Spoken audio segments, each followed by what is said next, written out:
Why the 2020 is the beginning of extreme floods and storms. China's summer of floods is a preview of climate disasters to come. As the global temperature rises, China will be hit by more frequent severe floods.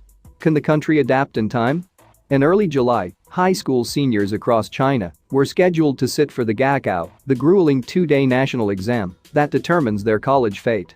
But when torrential rain suddenly hit Anhui Province's Shexian County, streets turned into rivers, preventing local students from reaching their testing sites.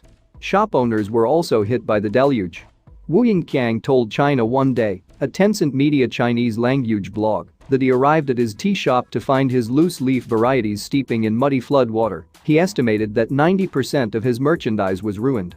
Similar scenes of devastation have played out across China, particularly in the central Yangtze River basin, over the last 2 months as the summer monsoon has unleashed record rains and floods. Millions of lives have been upended this summer, but climate experts warn that China will face more frequent severe floods as the global temperature rises, driving up the number of intense rainstorms in the country. China shares this fate with many nations. 70% of the world's population is expected to experience greatly increased river flooding if global warming goes unchecked.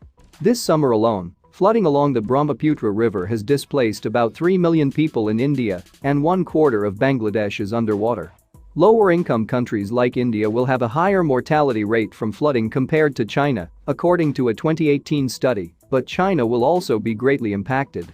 Researchers project that, in terms of damage and the number of people impacted, China is the country most vulnerable to flooding. If the temperature rises 4 degrees Celsius above pre-industrial levels, roughly the warming projected for the end of the century, if action isn't taken to curb global warming.